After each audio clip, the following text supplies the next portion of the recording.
Hello, everybody, and welcome to a Democrat and Republican Walk into a Bar live online version while we're still looking for our home venue.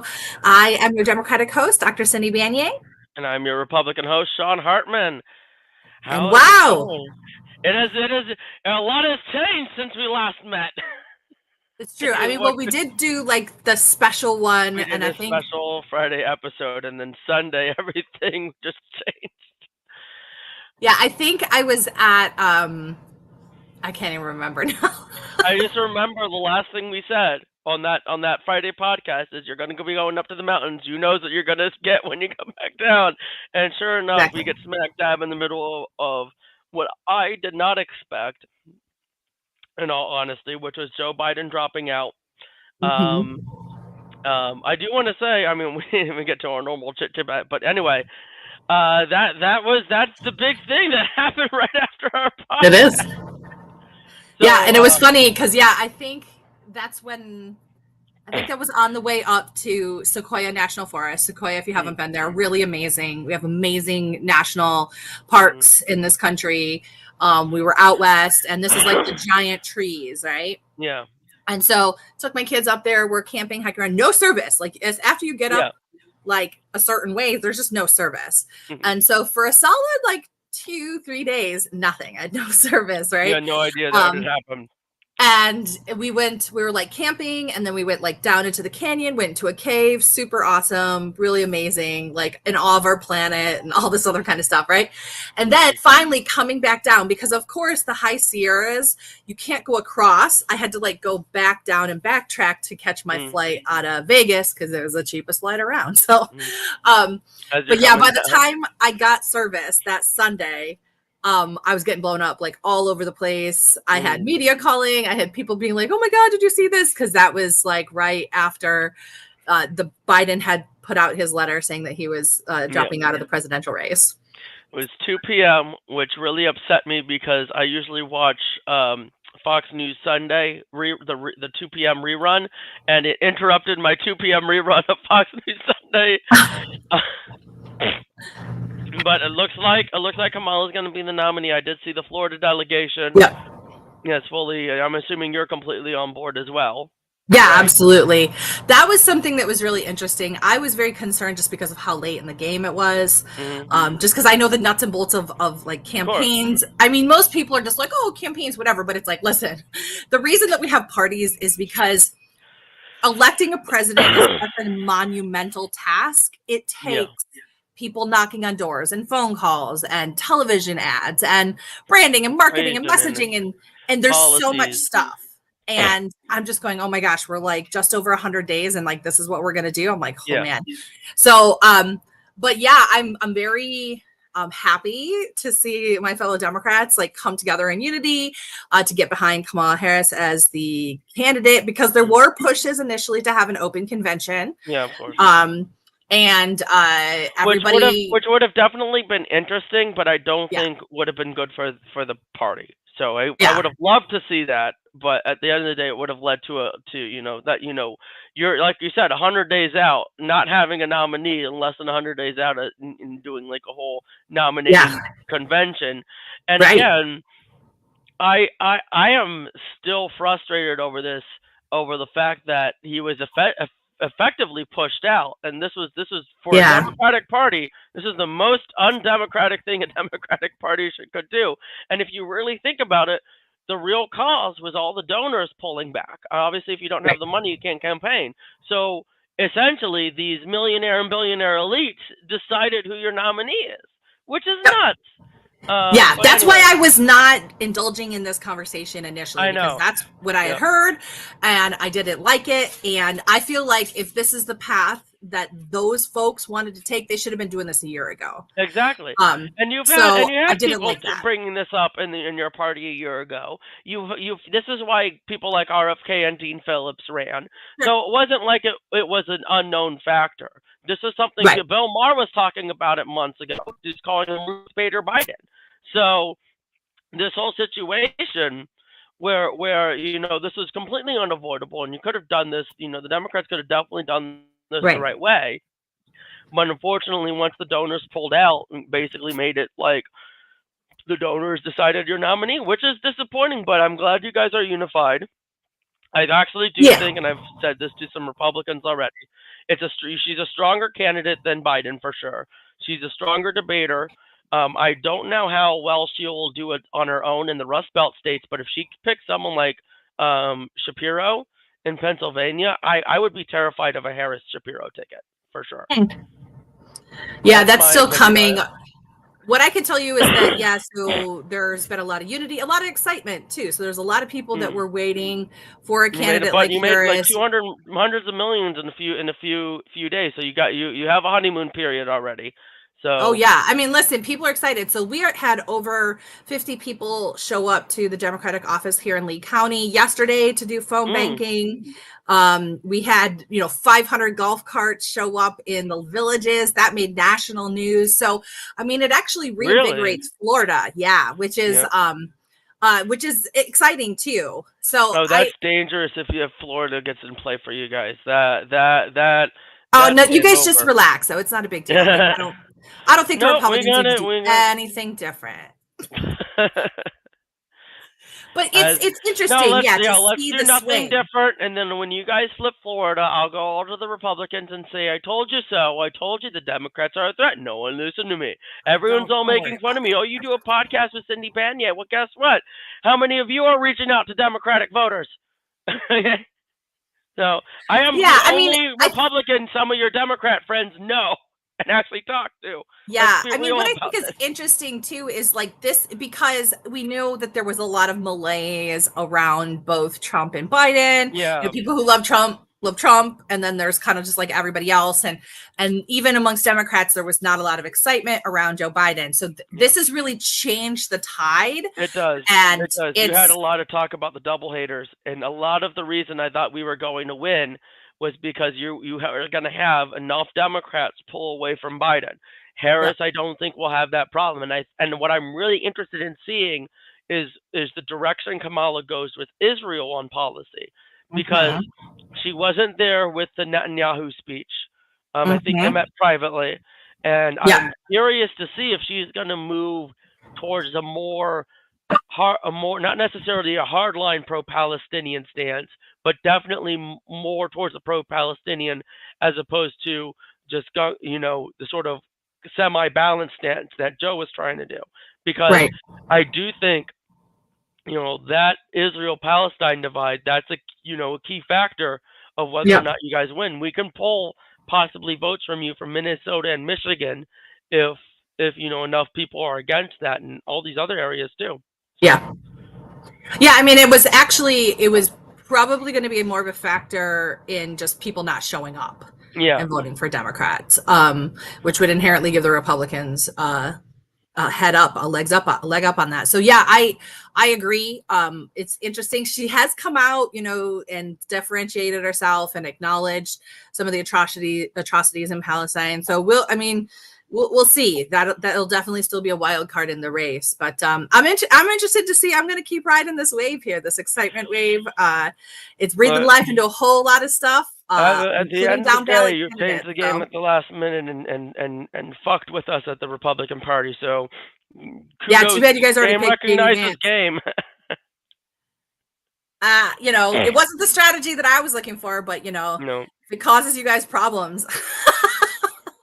It's annoying too, because as I'm sure you've seen, we basically have had to internally discuss how are we going to discuss Kamala, because we started out obviously people making the DEI hire argument, which, to be fair, and notwithstanding Kamala's qualifications, Joe Biden did say he was specifically going to hire a black woman, which comes off as a DEI hire, but that's notwithstanding her. But it's notwithstanding her qualifications at the time, and it's notwithstanding something that already Republicans are saying don't do that. Yeah, it sounds like shit, Sean. It sounds like shit. Exactly. It comes off as racially insensitive for sure. And then the one that I would really like to attack her on, which has always been my biggest issue with Kamala, is how many people she put in the jail with all the drug charges. Problem with that is Republicans are supposed to be the law and order party. How are we supposed to attack her on being a law and order attorney general. I still think we should, because I do think that, especially after the First Steps Act, Republicans have become more open to criminal justice reform, and you do have a lot of Republicans, including Byron, with felonies. You have a lot of Republicans with felonies, so well, yeah, so that's got to get a little bit more liberal. You know, we have that. to protect ourselves now. Obviously, now that we're all criminals, we have to have criminal justice reform. You're exactly right, Cindy. Yeah, it's wild. It's wild, that little spin on it, right? Yeah. Yeah, there was a lot of memes I saw going around about that. It's like, yeah, you got the Democrats, they got a prosecutor and yeah, prosecutor versus criminal. It very much is the case, and that's what I mean. He's being wishy-washy on the debate issue as well. I know people were talking about that, which I don't blame him. I think Kamala's a much stronger debater, and I think she is going to hit hard on the areas where we are weak with President Trump, which is, again, when I talked about not supporting him in the primary, this is why. Like it or not, Trump has all this baggage that he comes with. And do we want to really deal with this baggage? At that point, when we had a weak president, now we have a vice president who's much stronger, and now we have the president holding all these bags that they can be attacked on, and all of our attack lines on Joe have just gone kaput. I mean, we can at most link Kamala to the failures in the Biden administration, but again, that doesn't change the optimism. That doesn't change the historic nature of her candidacy. Right. And again, it does still come down to the Rust Belt states. And I think that the selection of our vice president is going to be crucial on that, and the level of campaigning, particularly in Pennsylvania, because I've done the math equations already. Pennsylvania is probably the most important state. If we in the Republican Party, if we flip Georgia and Pennsylvania, we win with 270 even. If we flip Georgia and lose Pennsylvania, we're going to need Wisconsin and Arizona, or possibly, Wisconsin and Arizona in order to lock down. And it's really, I think it's going to come down to Pennsylvania, Wisconsin, and Arizona. So Mark Kelly could also be a good pick as well. But so I don't know if I mentioned this in our last podcast, but I basically went like Arizona, all the way across Arizona, east to west, right? There was almost no campaign signs for Trump or Biden at that time. And I thought that was very strange, given how far into the presidential campaign we are, and Arizona being a swing state. I saw a lot of local elections, but nothing from the federal. Arizona is a very independent state too. It's a very unique state where they kind of go their own way in many respects. Like, even their Democrats are always moderate. The Republicans are not as always moderate, unfortunately, but the Democrats tend to be more moderate. I mean, actually, this Democrat that's running in this race is pretty progressive, actually. Ruben Gallego, I think his name is. Yeah. He's pretty progressive. So you will have like a clear distinction between him and Kari Lake. Yeah, between him and Kari Lake, I would say arguably the far left and far right, progressive, conservative, and a real distinction there to see where that goes in that election would be interesting. But I just thought it was interesting that there was the only thing that I saw, it was a couple in Arizona, and then I think one in California, in the eastern kind of agricultural region in California, was digital billboards from the Trump campaign. And those are, by the way, a lot cheaper than printed materials and stuff. And what was interesting is that they changed the tagline on them very quickly after the shooting incident. Okay. What was the tagline? It went to like unity and something like that. It was a noticeable difference, but I mean, it was otherwise a regular Trump sign, but that's one of the conveniences with a digital billboard. Make those changes. But I was just very surprised that being a swing state, and there was almost none of that kind of traditional campaign material for either one of the candidates. So very weird. Also, by the way, no invasion.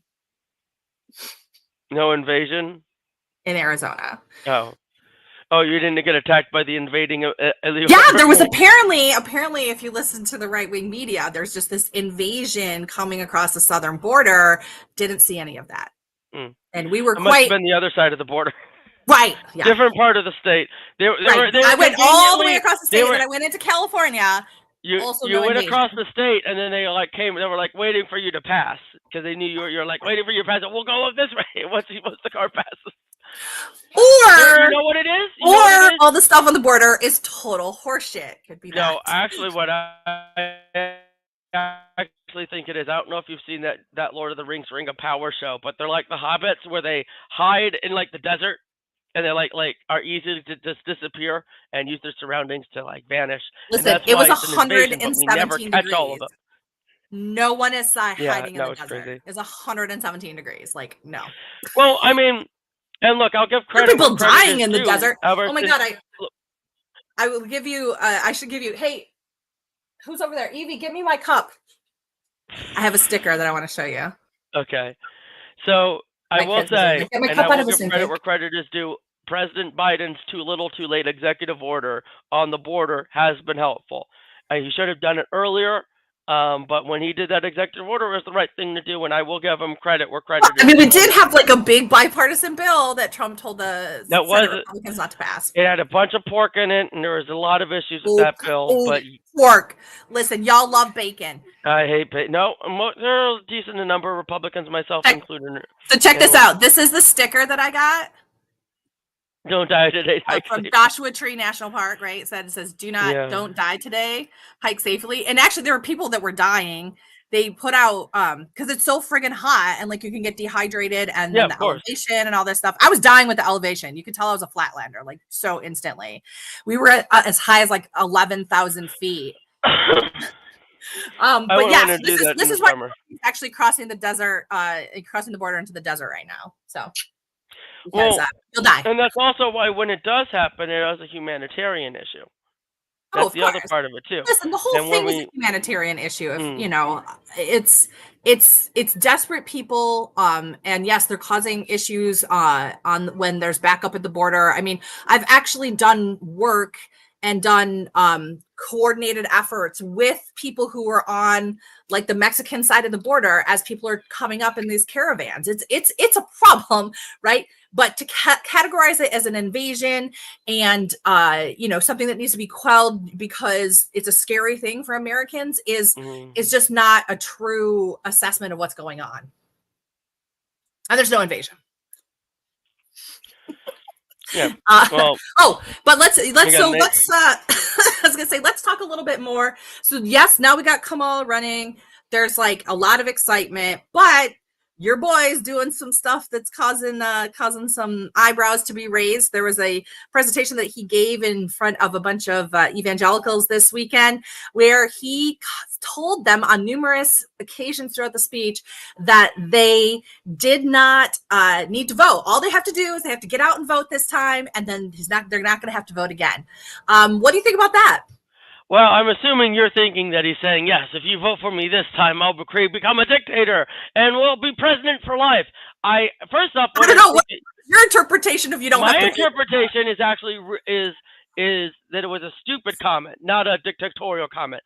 What I interpreted it as is he's saying to Christians, just vote this one time and never vote again, thereby depriving Republicans of the evangelical vote. I think what he was trying to say is that he's going to do such a great job for Christians over the next 4 years that everything will be fixed and you won't need to be involved in politics anymore.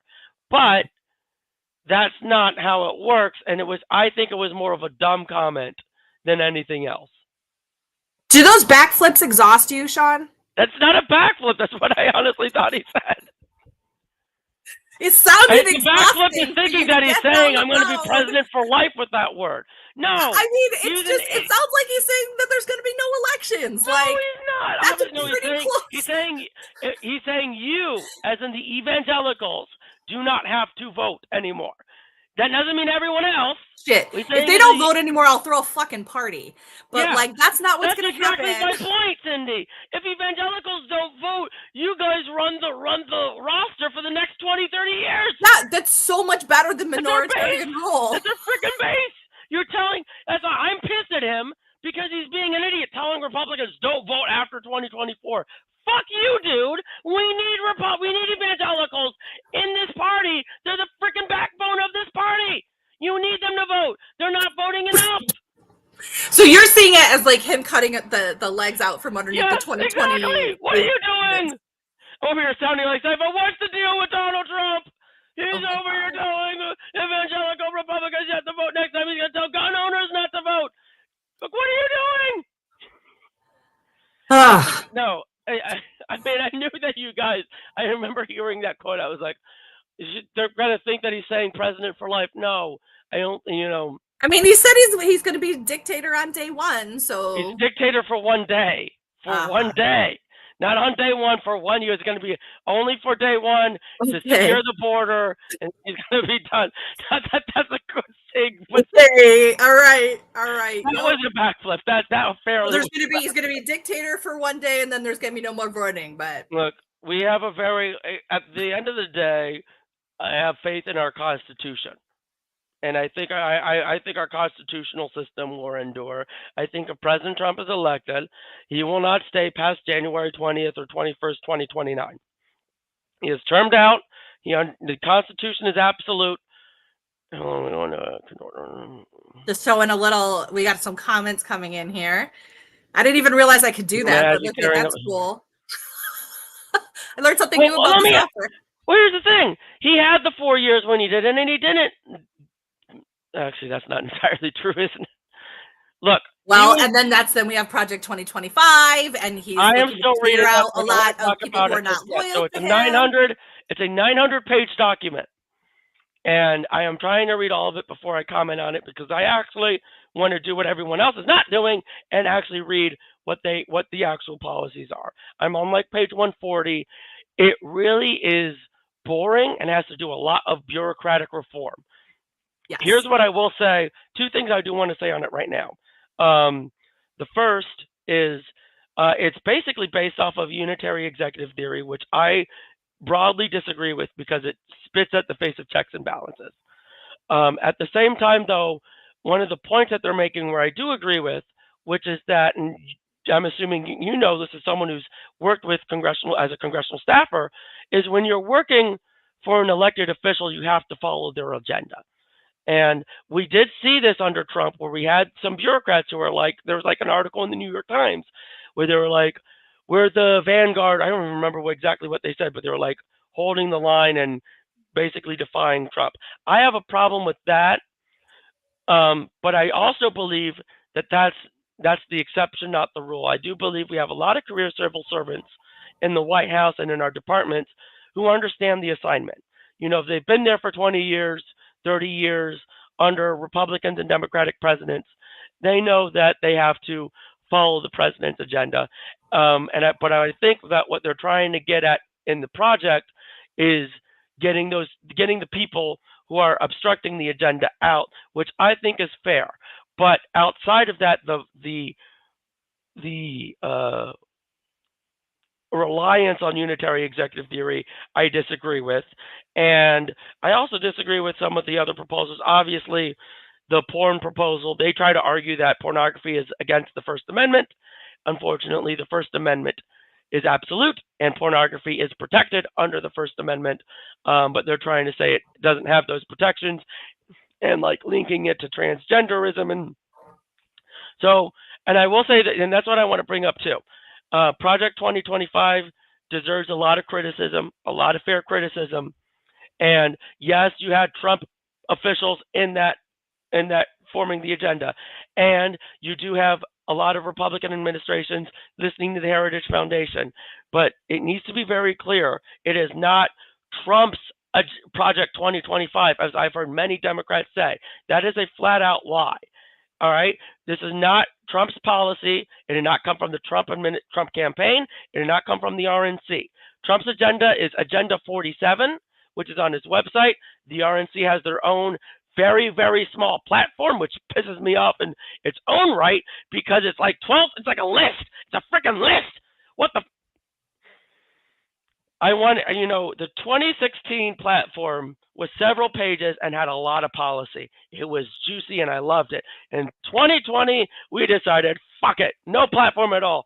And in 2024, we're like, we'll have a platform. It's going to be 20 things on a list that have no explanation, no details, no Okay, listen. It's because Republicans haven't been interested in governing for a long time. That's Yeah. the thing. This has become the party of Trump, and it's whatever Trump says. And so the There- 2020 platform became what Trump wanted, and then there's like a bullet points, right? But this actually goes back further, right? This is why Project 2025 does not surprise me, because Republicans actually have been outsourcing governance to the Heritage Foundation since Reagan. Yeah. Okay. And every term they come up, because Heritage Foundation is a think tank. It's a conservative think tank. This is all they do. They develop policies. They have lawyers, they have researchers who look into enacting these fiscal conservatism, evangelical, kind of laws, how they can be done within the apparatus to achieve these certain goals, and have been highly influenced since the early 2010s by the Tea Party, moving to dismantle most of regulations and stuff like that. 2005 and everything. You're right, and this. So Project 2025 is just the current iteration exactly of the Heritage Foundation handing over a governance policy and plan to a party that has not wanted to govern. So where I will agree with you, I would disagree on the state and local level, but definitely on the national level. Oh yeah, you're absolutely. I 100% agree with you, and this has been my biggest criticism with our politics today. It's become performance and not results oriented. It's about going on Fox News and Newsmax and Real America's Voice and all these different programs and talking crap and owning the libs and not, actually governing, actually implementing policy, actually doing stuff for your constituents. It's disappointing, quite frankly. And it's been a long time though, Sean. It is, and it's something that I, as a Republican, who's a very, we're both policy wonks. I want to work for a think tank, because that's where you develop the policy. And unfortunately, government doesn't do that. Well, we should have. That's where Republicans do policy. Because let's be fair, there is no Democratic equal. There's Democratic think tanks, but not. There's Democratic think tanks, but there is no one go-to place. We don't have one for the judiciary, because that, for the Republicans, is the Federalist Society. We don't have a John Birch Society. We don't have a Heritage Foundation. We do not do that. There are think tanks and people pull in, but usually policy is crafted by the people that you elect. That's their job. It's supposed to be. And it's not supposed to be handed down through think tanks. But here's and what the state legislatures do is they actually get it from various special interests, right? We've seen that play out over and over again. I will say, and I think another reason for this as well is that the average voter is not tuned into all these major policy issues as well. And it's not to say that they aren't dumb voters, but it's more like, most people are working class people working 9 to 5s. They can't pay attention to foreign policy or the intricacies of monetary policy and all that type of stuff. They know something happens and it affects them, but they don't understand the policy side of it and how the policy affects them most of the time. I might also say that because of what you had already mentioned as this showman politics, we have a lot more people who are fear-mongering and talking about culture issues rather than actual policy. So people are getting upset about, I don't know, a bunch of Frenchies dancing around, making it look like, instead of something that matters, right? So people are all pissed off about this that kind of meme. stuff. And I'm looking at the photos, and I'm first off, they're not positioned in the same position as the Last Supper. 1, 2, Last Supper had 13 people. There are 20 people on that table. So I'm it's the mind trying to find things that aren't there. Look, there's it's a rage machine. That's what the point is. It's we're all going to be pissed off about this. There are areas of paganism that, I'm not going to watch that type of crap. All right, there's something about Dionysus there too, and all this different, visual stuff that, as a Christian, would offend certain evangelical Christians. Then you don't watch it. That's how it works. I'm not. I did watch the first part of the. It's too long. I didn't even get there. I got to where they lit the torch, and then I stopped, and then I saw the memes, and I'm not going to watch the Olympics, which is my choice. But you know, I mean, like, it's not even our country. Like, you guys, like, I think.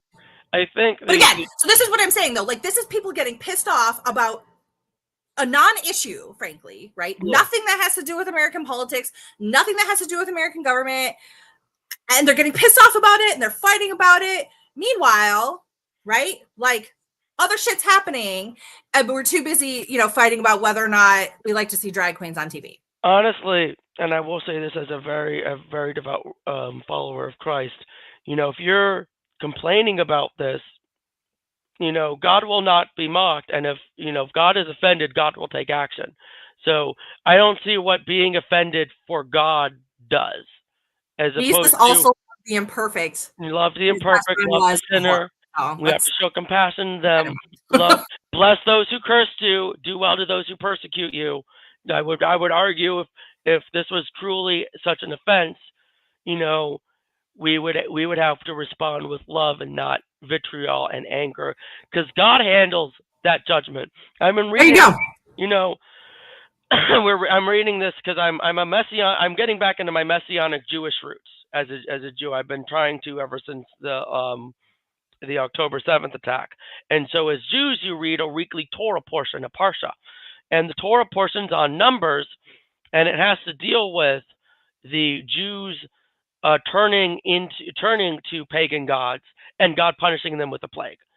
The point is being, God is the one who punishes. God is the one who judges, and really what Moses does in those points is he prays for forgiveness for a lot of them.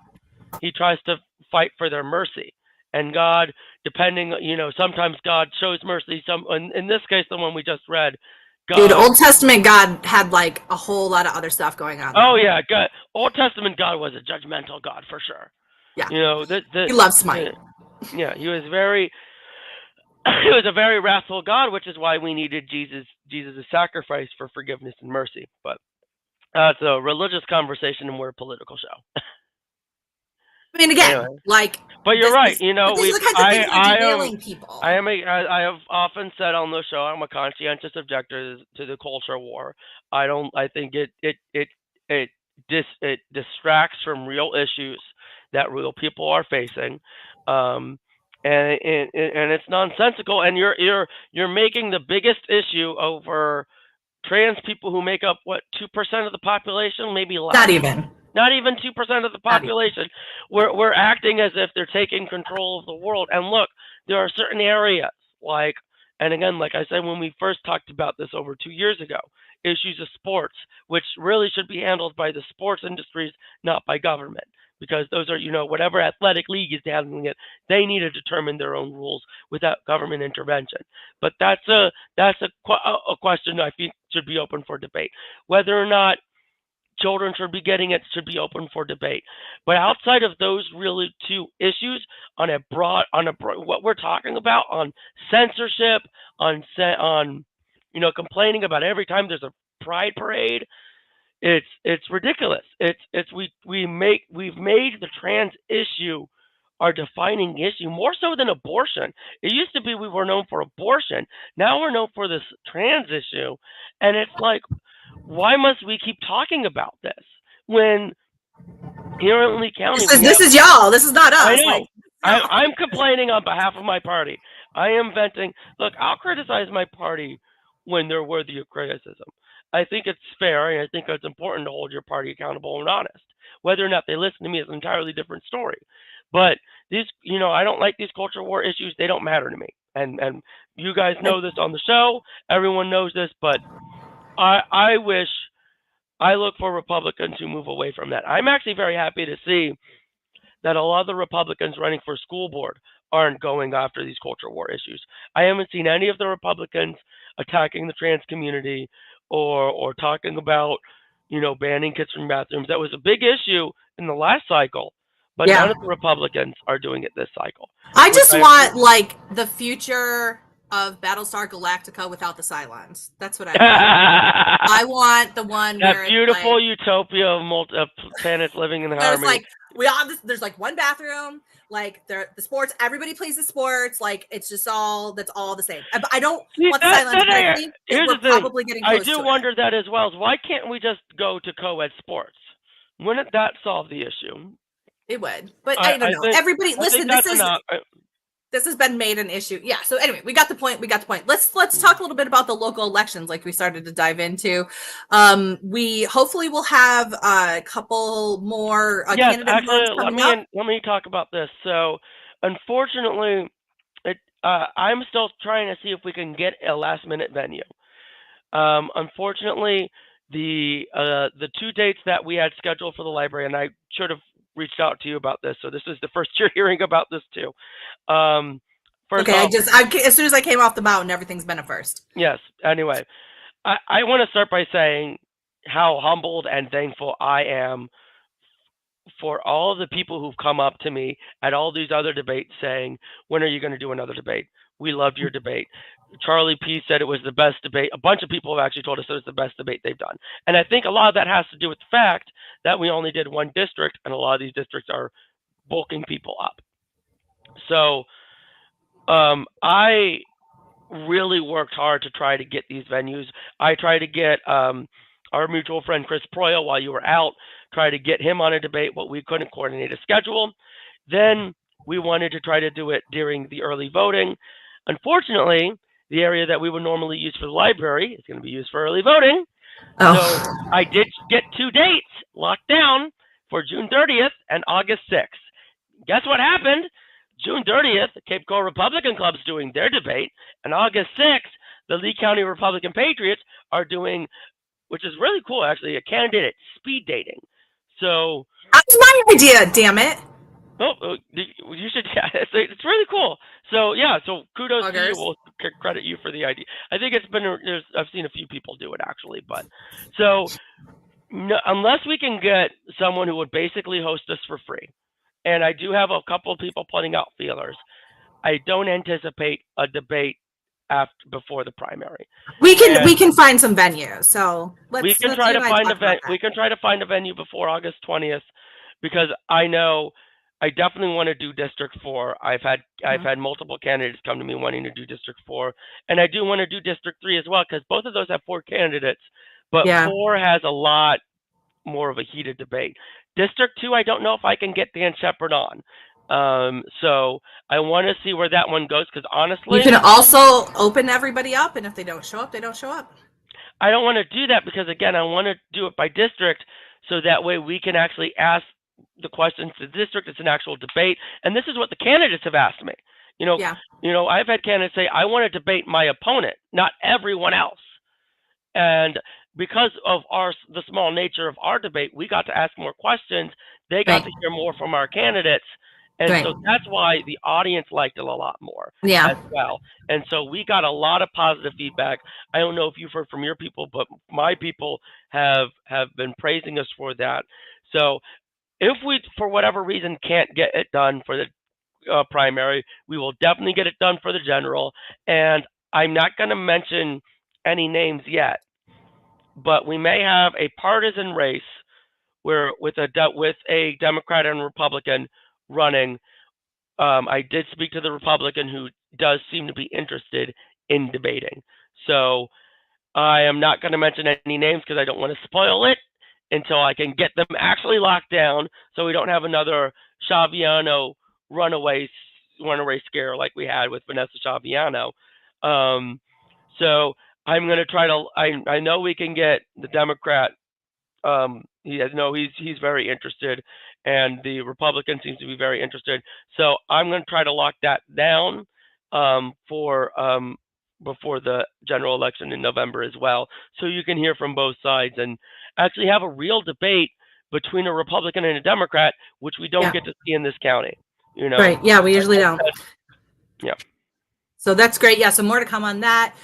Vote by mails have gone out. So if you got your vote by mail, send it in. Early voting will start in the 12th, I believe. And then August 20th is the primary. We do have the school board races up. I might need your help, actually. privately. So my grandparents got their mail-in ballot, and I thought I registered them Republican, and because they wanted to be Republican, they are not Republicans. They are Democrats still. They were Democrats in Texas. They were Oh, okay. Democrats. So when they moved, they registered initially, I think, as Democrats. I thought I re-registered them as Republicans because I was able to convince them to join the Republican Party. So apparently, I failed to get them registered in time. So I need to figure out, and I think they're in a city ward, and I don't think it's yours, and I need to know who to vote for them. So, All right. and then there's a few Democrats running, and I don't know who they are, so I'm gonna need your help with helping my grandparents vote in your Democratic Absolutely. Party. I'm sure you'll love that. No, it's good. And here's the thing. Well, they watch the show sometimes, so they know who you are. But I was gonna say, I actually thought that my race was going to be on the August 20th ballot, but I was wrong. Yeah, you're November. On November, because the Fort Myers City Charter says if there's only two, the two automatically go to the November race. Same with kids. It's very complicated. This is one of the blessings and curses of our system is that each jurisdiction gets to decide the rules for their elections, and they all have to work together. So yeah, Fort Myers. So we have one ward that's got a lot of candidates, and they have a primary, but we don't. So, but the school board only has 2 candidates, and that race will be decided in August. So it's very weird. Yeah, it gets to be complicated. You get certain elections like that. Same with the property appraiser and some of the constitutional offices as well.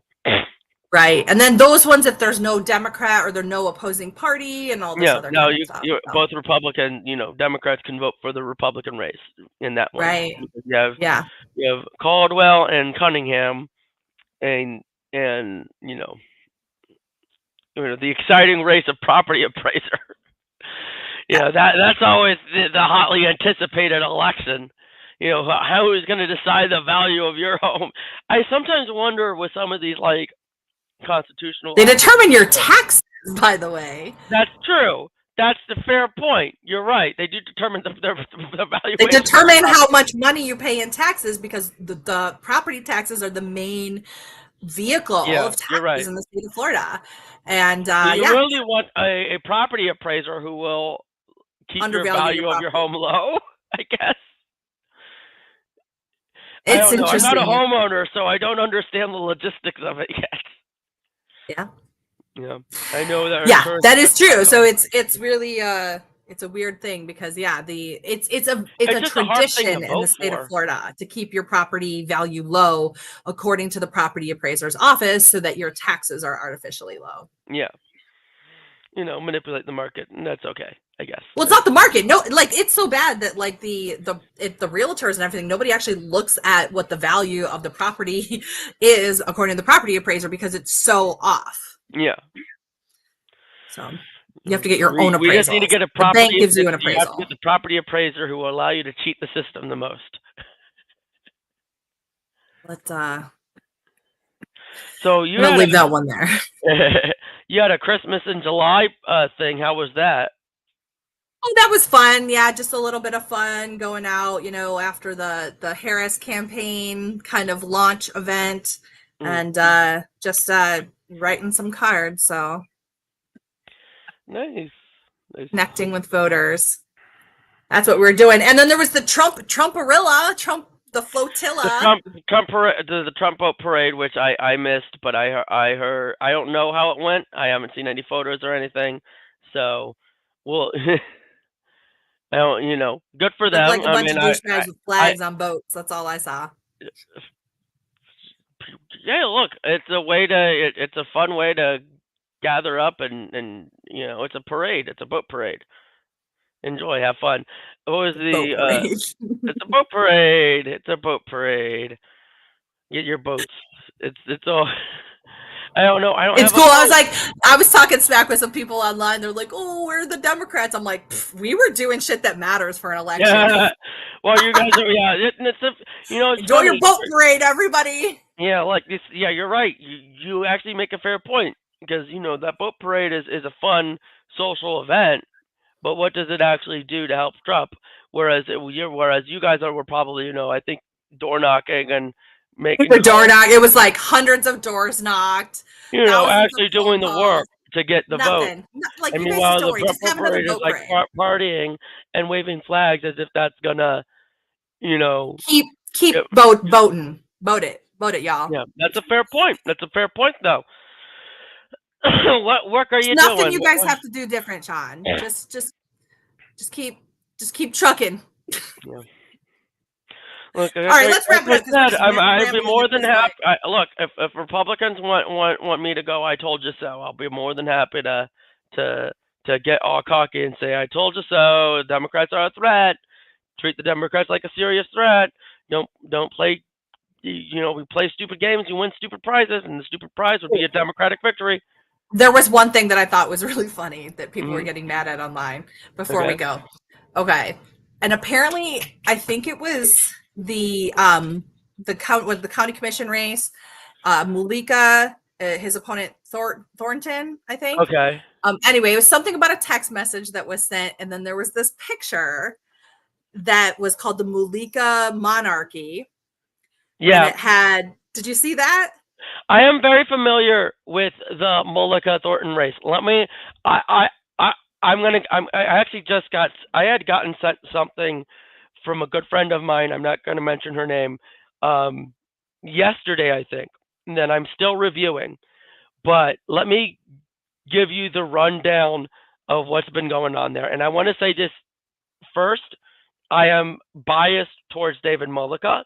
I have known David Mulika for more than 10 years. I am someone who is fiercely loyal. And David, when I first met David, I was like just getting into politics and he was running for state rep.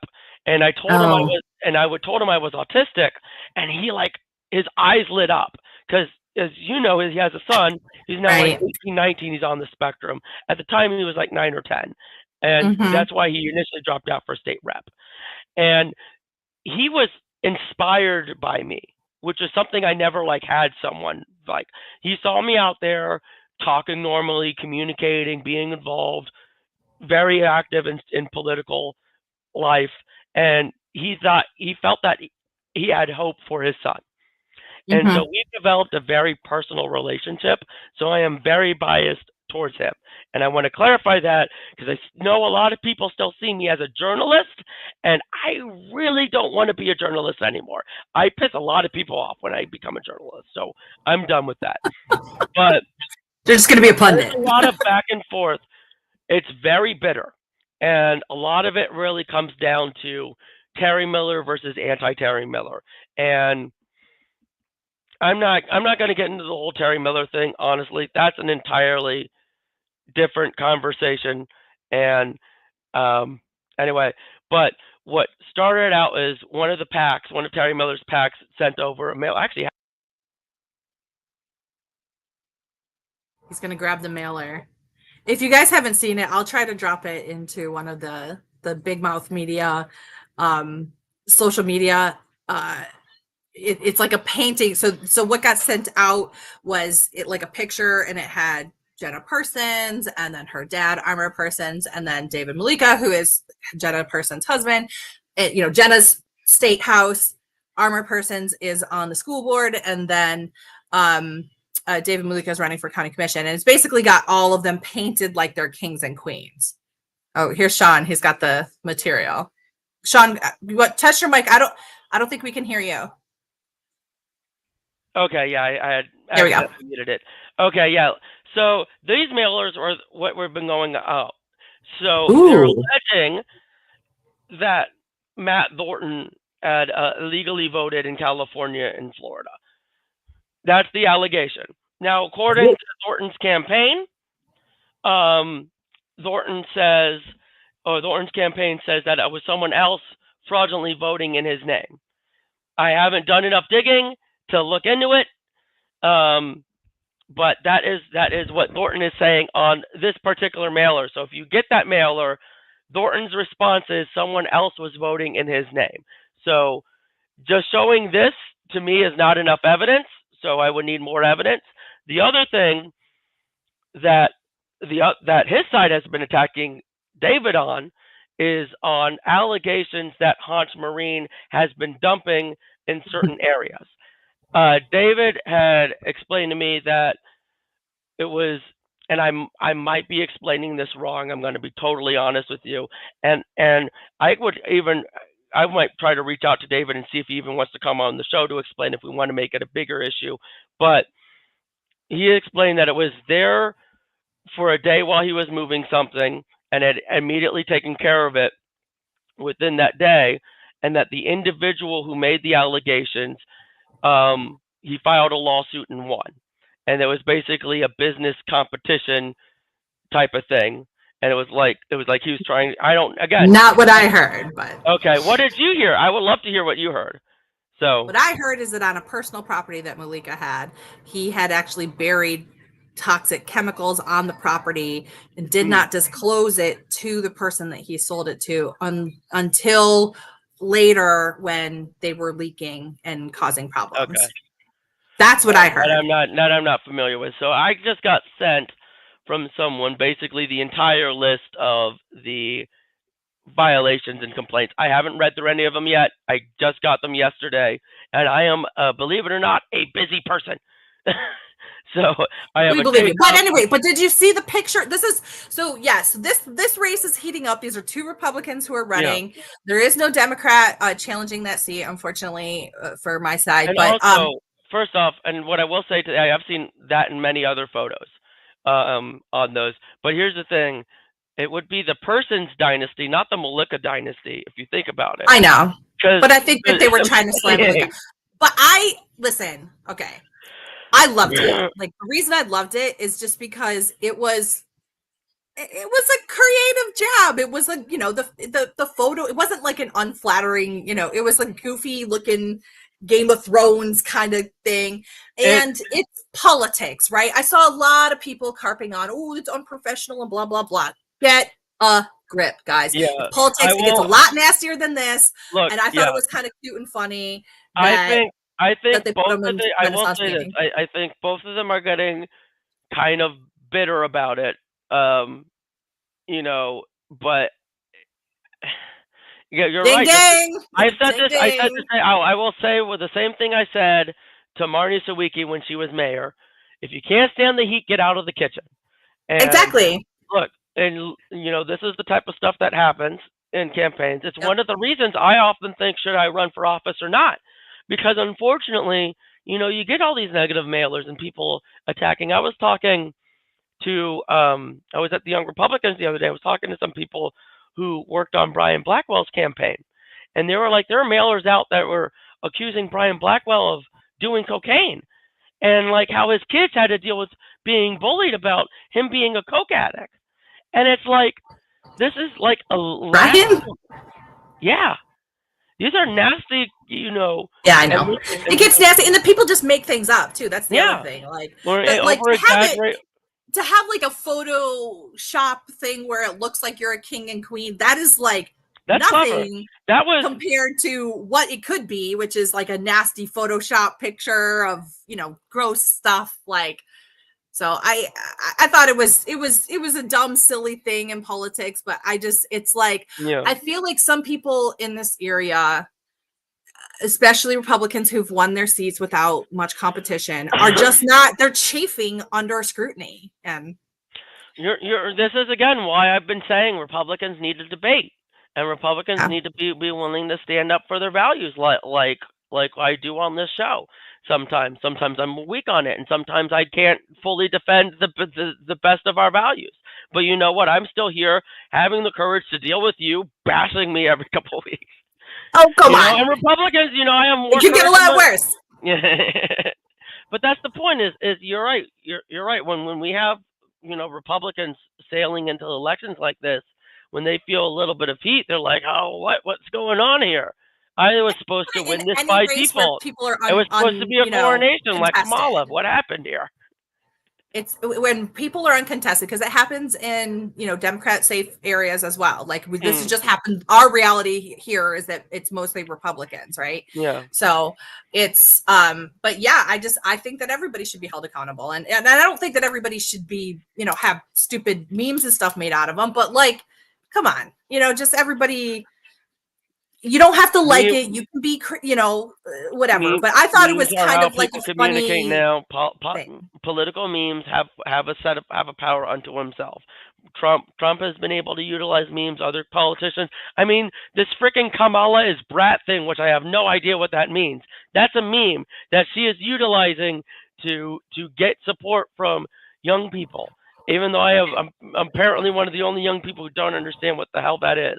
Apparently, I don't know that you're a partier, which I don't know why that's a good thing for a I don't president. know. That one's I don't get know that one yet. All I know is Charlie XCS said Kamala is brat, and the news is talking about it for days, trying to figure out what brat is.